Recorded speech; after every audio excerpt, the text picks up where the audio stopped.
Entendes o que estás lendo? O podcast que te leva através das páginas da Bíblia. Livro por livro. Capítulo por capítulo. Uma exposição bíblica emocionante. Aperte os cintos e embarque comigo nesta viagem.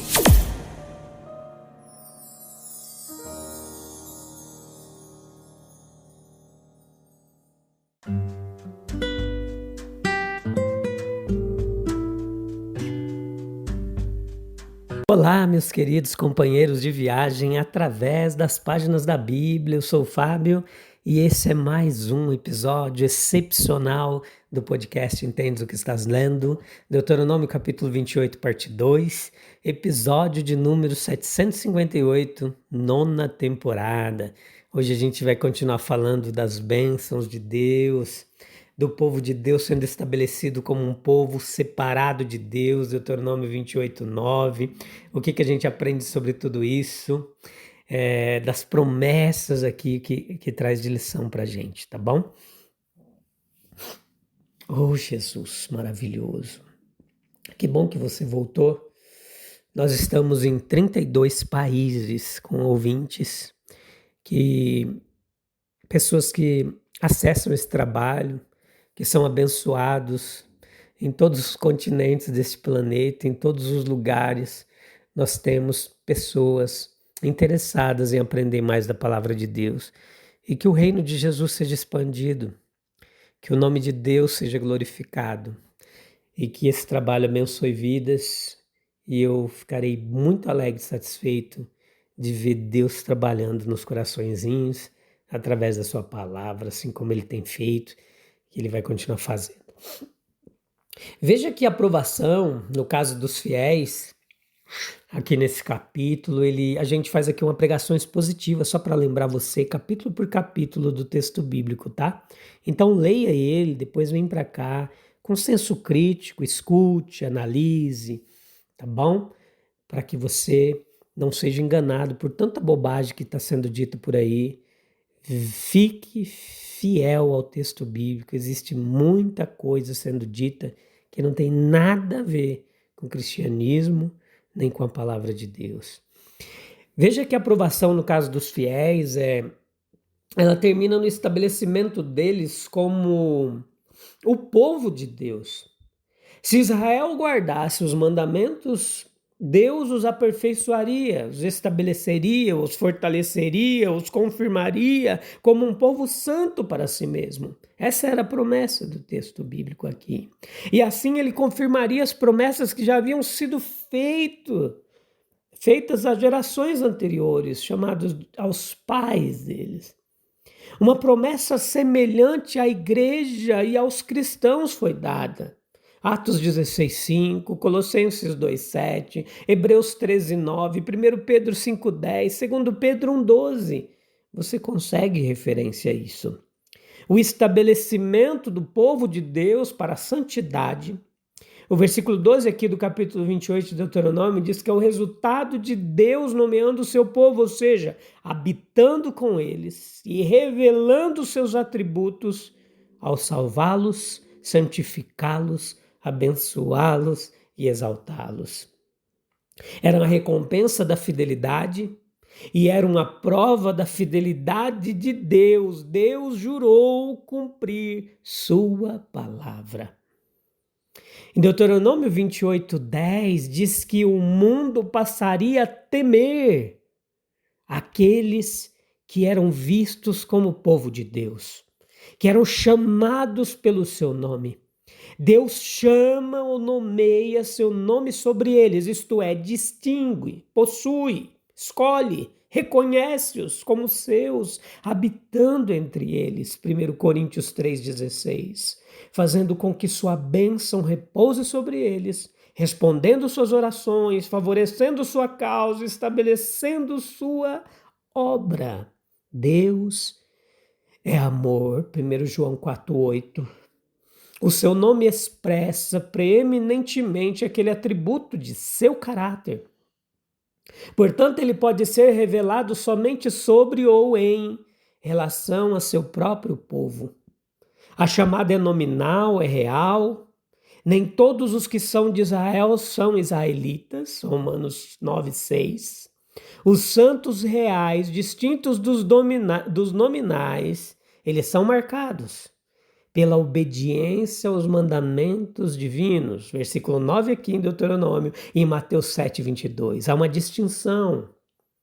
Eles são separados do mundo, pelo poder da santidade que neles habita, por múltiplos sinais do favor divino sobre eles, e assim o mundo os vê como eles são.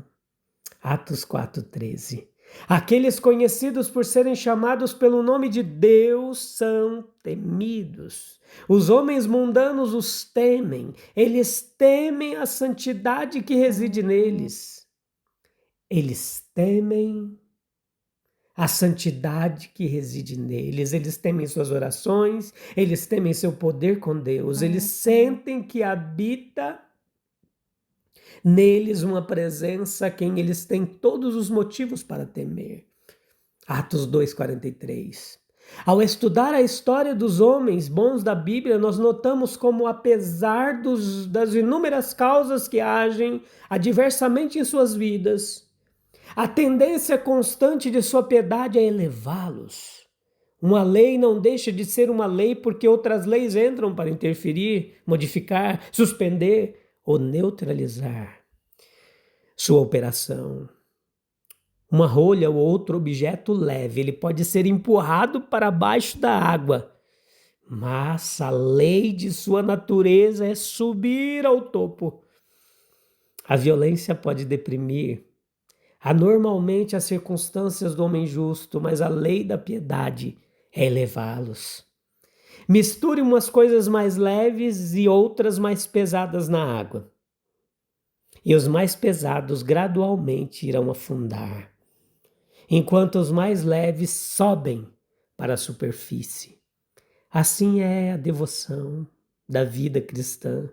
Tanto por sua própria natureza quanto pela bênção de Deus sobre ela, tende a elevar um homem em favor e influencia gradualmente a melhorar suas sortes.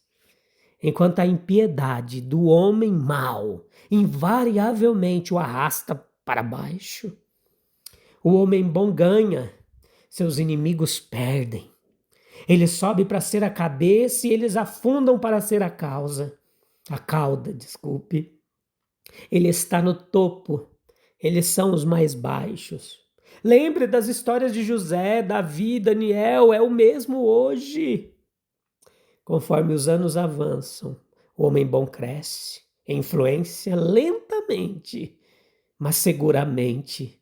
Supera suas primeiras dificuldades, é confiável, é procurado, admirado.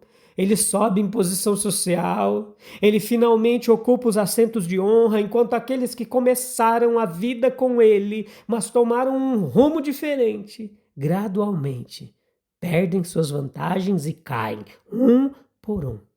Provérbios 4:8, Provérbios 13:22, etc. A maldição de Deuteronômio 28, 15 e 48, como a bênção, ela é uma realidade. Ela se apega ao pecador, a maldição, ela persegue-o, caça-o, arruina-o e mata-o. Verso 45. Veja sua realidade como atestada por consciência. O criminoso não pode se desfazer da crença de que poderes vingadores estão seguindo seu rastro. Por experiência, raramente, disse Horácio, o poeta da Roma antiga que viveu na época do imperador Augusto, a punição, embora fraca, falhou em alcançar o criminoso que fugia diante dele. Pela mitologia, era uma convicção verdadeira, tanto para a consciência quanto para os fatos da vida, que os gregos buscavam personificar nas Eríneas, em Nêmesis e em Ate. Que se apegavam a um homem ou a uma família em punição por algum crime meio esquecido. Pela literatura, que é cheia de reconhecimento de poderes vingadores, a Bíblia confirma a substância desse ensino variado, mas tira o assunto da região da mitologia. Somente Jeová tem poder para abençoar e amaldiçoar. As bênçãos e maldições dos homens não têm eficácia, exceto quando ele as dá a eles. Suas bênçãos e maldições são parte do governo moral do mundo e dependem exclusivamente de condições morais. Esse é o contraste entre a Bíblia e a ideia pagã de uma maldição. A maldição era uma parte proeminente da feitiçaria pagã, mas era forjada com encantos e encantamentos. A proteção contra ela era buscada, não em uma vida de virtude, mas em contra encantos, amuletos, conjurações mais poderosas do que as do inimigo. A Bíblia não tolera tais superstições. Encantamentos não têm valor. Uma maldição é fútil contra aqueles a quem Deus abençoou. Números 23, do 20 ao 23. A doutrina bíblica é simples, racional, ética. O paganismo, com suas sobrevivências modernas, o mal olhado, os encantos, as oferendas, etc., é claramente o inverso. A maldição, em sua natureza, é um fruto natural do pecado. O processo natural não é o todo, mas um lugar maior pode ser permitido a ele do que tinha na bênção. A bênção é dom. O fruto do pecado é de dívida, salário. Romanos 6, 23. E concebivelmente, meus queridos, ainda que sem milagre, Deus poderia ter retido da virtude sua recompensa externa apropriada, mas nenhum poder, mesmo de Deus, poderia impedir o pecador de colher miséria e aflição como resultado do pecado. O justo será recompensado na terra, muito mais o ímpio pecador. Provérbios 11, 31. O caminho mais sábio não é opor Deus às leis de nossa natureza moral, mas reconhecê-lo nelas e extrair delas um conhecimento de seu caráter e vontade. Estas, como todas as leis punitivas, são as executoras de seus julgamentos. O pecador, tendo se colocado em conflito com as leis da vida, da sociedade, do universo externo, necessariamente sofre em mente, corpo e estado. O pecado ele introduz discórdia, desordem, ilegalidade na alma do pecador. Ele cega, enfeitiça, versículos 28 e 29. Ele torna miserável e essa miséria é agravada por remorso e autocensura, pelo sentimento da ira divina, pelo opróbrio da sociedade, por terrores imaginativos, sim. O pecado envenena as fontes de saúde, induz doenças, versículos 22, 27 e dentre outros. A anarquia interna do interior do homem, miserável pecador que não se arrepende, ela se espalha para fora. Os laços da sociedade são afrouxados, a riqueza se acumula nas mãos de poucos, os trabalhadores infelizes, oprimidos, afundam cada vez mais em dívidas e miséria. Nós falhamos, meus amigos, em uma visão completa se olharmos apenas para a relação hostil do pecador com Deus e deixarmos de lado a relação hostil que Deus assume com o pecado. Não é meramente que o pecador entre em conflito consigo mesmo e com o mundo ao seu redor, mas a natureza, a providência, sob a direção de uma vontade hostil, assumem uma relação antagônica com ele.